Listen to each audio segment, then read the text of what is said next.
अगर तुम हमें बता के जाती कि तुम प्रज्ञा को बचाने जा रही हो तो हम तुम्हें रोकते नहीं, बल्कि हम भी तुम्हारे साथ चलते।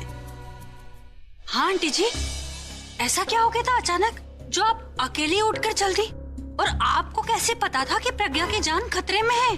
प्रज्ञा की जान खतरे में है? आपको पता है किससे उसे खतरा है? छोड़िए ना, जो हो गया सो हो गया। वैसे भी माता रानी ने सब कुछ वापस कर दिया, मेरे हाथ पैर चलने लग गए, मेरी आवाज आ गई, सब अच्छा हो गया। मुझे माफ कर दीजिए, मैंने आपको बताया नहीं और बिना बताए चली गई, आप लोग परेशान हो गए। कैसी बातें कर रही हैं आप? मैं समझ सकती हूँ, आपके दिमाग में तो सिर्फ प्रज्ञा को बचाने की टेंशन थी, आप और कुछ सोच भी नहीं सकती थी। दादी, अब मिट्टी डालिए ना इस बात पे। ये सोचिए कि देखिए सरला आंटी हमारे सामने खड़ी है और भली चंगी है, इससे बड़ी खुशी की बात और क्या हो सकती है? बिल्कुल सही कहा आपने। अरे मैं और मिताली तो अक्सर यही बातें कर रहे थे कि सरला जी आएंगी तो हमें अच्छी अच्छी चीजें बना के खिलाएंगी। अब आप आ गई हैं तो अच्छी अच्छी चीजें बनाइएगा हमारे लिए, है ना? आप झूठ क्यों बोल रही हैं? आप सोचती होंगी, मैंने तो ऐसा कभी भी नहीं सोचा खाने के बारे में। अगर मैं भी सोचती होती ना आपकी तरह तो मुझे वो मोस्ट वांटेड मुंडे के जिम को ज्वाइन करना पड़ता। पूरा एपिसोड देखिए ZEE5 पर। अभी चला कहाँ गया? अभी किसी काम से ऑफिस गया है। मुझे गाड़ी से घर भेजने वाला था, लेकिन घर जाने के बजाय मैं यहाँ पे आ गई तुमसे मिलने। Nikhil, thank you so much. मैं तुम्हें बता नहीं सकती कि तुमने मुझे कितनी बड़ी प्रॉब्लम से बाहर निकाला है। मुझे तो लगा मैं बच ही नहीं पाऊंगी, इतनी बुरी तरीके से फंसाया था मुझे इस नर्स ने, और ऊपर से वो माँ बेटी। निखिल, पर तुमने मुझे फिर से बचा लिया। I am really thankful to you. अच्छा है, मेरी इम्पोर्टेंस तुम्हें समझ तो आई। वैसे ये सब कुछ तुमने किया कैसे? जो नर्स मुझे फंसाने आई थी, मैंने उसे ही यूज किया। ऑफ कोर्स जिसके लिए मुझे काफी पैसे लगे, और वो 10 लाख मुझे उसे देने होंगे। वरना आज जिस प्रॉब्लम से हम बाहर निकले उससे भी बड़ी प्रॉब्लम हो सकती है, क्योंकि जो पैसे मेरे पास थे वो तो मैंने उस एक्सीडेंट में डाल दिए प्रज्ञा के। और आज हालत देखो, प्रज्ञा की जगह मैं इस हॉस्पिटल में हूँ। मेरे इलाज के लिए भी मैंने ही खर्चे किए पैसे। So I have no money to give the nurse. तुम्हें फटाफट नर्स के पैसों का इंतजाम करना होगा। I hope you understand. Don't worry, मैं पैसों का इंतजाम करने की कोशिश करती हूँ। फिलहाल मैं घर चलती हूँ। मुझसे पहले अभी घर पे पहुँच गया तो हो सकता है अभी मुझ पे शक करे। मैं चलती नहीं। ठीक है तनु, पर प्लीज मुझे कल मिलने जरूर आना, और हो सके तो पैसों के साथ आना। I'll try. Bye. Take care.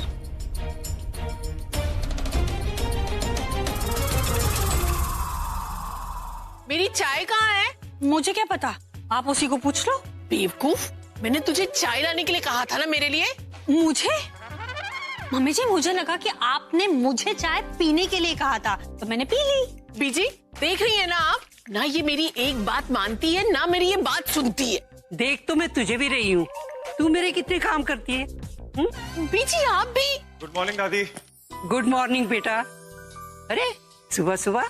हाँ दादी, वो दी से कुछ काम था, उनसे मिलने आया था। कहाँ है वो? वो तो बेटा ऊपर है, हाँ अपने कमरे में। अच्छा, मैं जरा मिल के आता हूँ। निखिल ने आज भी आने को कहा था, पर कैसे जाऊं मिलने? पैसे तो नहीं मेरे पास, उसके हॉस्पिटल के बिल भी चुकाने होंगे।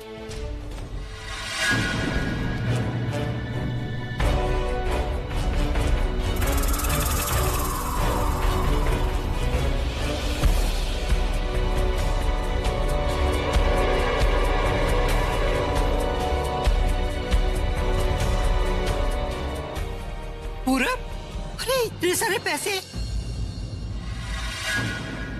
इतने सारे पैसे किसके हैं ये? दादी, वो अभी ने एक नई डील साइन करी है ना, तो उसका एडवांस है 1 करोड़ रुपए। मैं बस प्रगति को देने ही जा रहा था। बेटा ये सारे जमीन पर फैल गए हैं, इकट्ठा कर, उठा इन्हें। जी। तो मैं मदद करती हूँ ना तुम्हारी। हाँ मैं भी करती हूँ ना मदद। मुझे पता है, जैसा तेरा मन कर रहा है ना इन नोटों को हाथ लगाने का, मेरा भी बड़ा मन कर रहा है इनको छूने का। इतने सारे रुपए, इतने में मेरी कितनी ज्वेलरी आ जाएगी। मैं तो क्या सोच रही हूँ, इन पैसों से ना मैं लोनावाला में जाकर एक बंगलो खरीद लूं। चोरी करने का इरादा है तेरा? बंगलो नहीं, सीधे ससुराल पहुंच जाएगी। ससुराल में तो मैं रह रही हूँ ना। ये वाला ससुराल नहीं, वो ससुराल जब पुलिस वाले डंडे लेके खड़े होते थे। मिताली भाभी, लगता है एक बंडल छूट गया। नहीं नहीं, नीचे नहीं, आपके हाथ में। हाथ में? आपके बाएं हाथ में।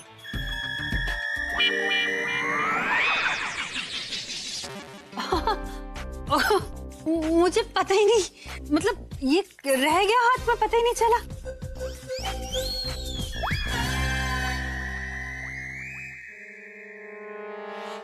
वैसे अच्छी कंपनी है, जो टाइम बताया वही टाइम पे एडवांस भी दे दिए।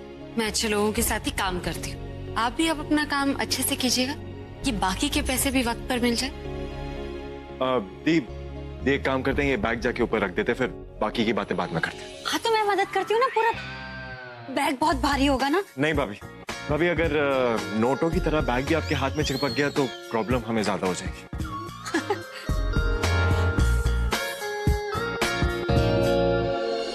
तुम रहने दो, धीरे धीरे सब सीख जाओगी। अगर नहीं सीखोगी तो मैं प्रज्ञा से बोल दूंगा, वो तुम्हें सिखा देगी। वो एक अच्छी बीवी रह चुकी है। वो मुझे एक अच्छी बीवी बनना नहीं सिखा सकती, इनफैक्ट अच्छी बॉस बनना सिखा सकती है। पति को कैसे कंट्रोल करते हैं, उस पर कैसे नजर रखते हैं ना, ये सारी चीजें उसे बहुत अच्छे से आती है। इनफैक्ट ये सारी चीजें तो वो अभी भी करती है। मतलब? अबे तुम्हें समझ में क्यों नहीं आता कि वो तुम्हें यूज कर रही है? तनु, तुम्हें जो भी बोलना है साफ साफ बोल। अभी इंटरनेशनल प्रोजेक्ट तुम्हारा था, उस पर मेहनत कौन कर रहा है? तुम कर रहे हो। उसके लिए एडवांस पैसे किसके लिए आए? तुम्हारे लिए आए, लेकिन लेके वो गई। क्या फर्क पड़ता है? पहले भी जो मैं पैसे कमाता था आके दादी को ही देता था ना। अच्छा तो प्रज्ञा तुम्हारी दादी है? नहीं, लेकिन वो चश्मों में तो दादी जैसी दिखती है। चश्मा उसकी आंखों पे नहीं, चश्मा तुम्हारी आंखों पे, इसलिए तुम्हें साफ साफ दिखाई नहीं देता। अरे कहाँ पहना है मैंने कोई चश्मा? मैं उन चश्मों की, मैं वो बात नहीं कर रही। तुम क्यों नहीं समझ रहे? वो तुम्हारे पैसों का मिसयूज कर रही है। कभी तुमने उससे पूछा है कि वो उन पैसों का करती क्या है? अरे इन्वेस्ट करती होगी और क्या।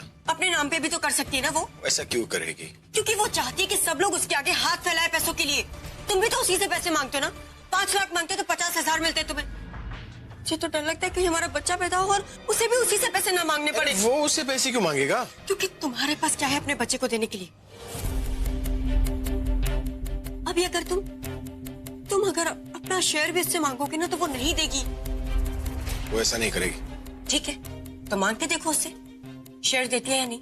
फिर ना उसकी चिकनी चुपड़ी बातों में फंस के वापस आ जाओगे तुम। अरे धनु, तुम भी उसे गलत समझ रही हो। वो वैसा नहीं है जैसे कुछ महीनों पहले आई थी।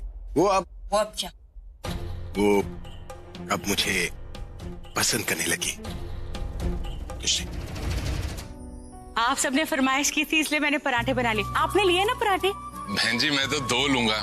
आपके हाथ के परांठे खा के मुझे पंजाब की याद आ गई।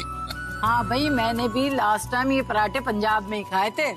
सीरियसली आंटी, मानना पड़ेगा, पराठे बिल्कुल माइंड ब्लोइंग बने, मजा आ गया। मैं क्या बोल रही हूँ आंटी जी, आप है ना ये पराठे मम्मी जी को बनाना सिखा दीजिए, मजा ही आ जाएगा जी। क्यों? मुझे क्यों बनाना सिखा दे? हाँ, ताकि मैं तुझे बना के खिलाऊं? मैं तो बनाने का सोच ही नहीं रही हूँ इस वक्त, तो मैं सिर्फ खाने का सोच रही हूँ। क्या यम्मी पराठे है ये, पेट भर गया है लेकिन मन तो भर ही नहीं रहा, ऐसा लग रहा है। अरे थैंक यू, ये देखिए। क्या बात है भाई, अभी नहीं आया? नाश्ता नहीं करना उसने? वो आते ही होंगे दादी। आ गए अभी। चाहते ही अपनी बात बोल देना, और हाँ उसकी बातों में फंसना मत, ओके? रिलैक्स। नाश्ता नहीं करना? या दादी, आजा बेटा आजा, नाश्ता कर ले। सरला जी ने बहुत अच्छे पराठे बनाए हैं और बहुत ही टेस्टी परांठे बनाए हैं। तू अपनी डाइटिंग वाइटिंग को साइड में रख और बैजा खाने।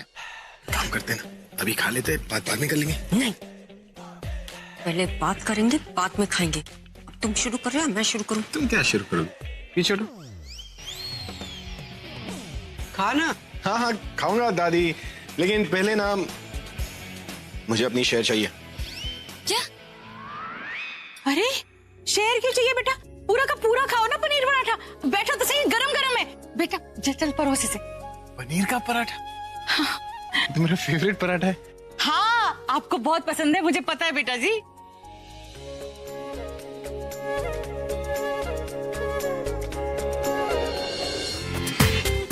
पूरा एपिसोड देखिए ZEE5 पर।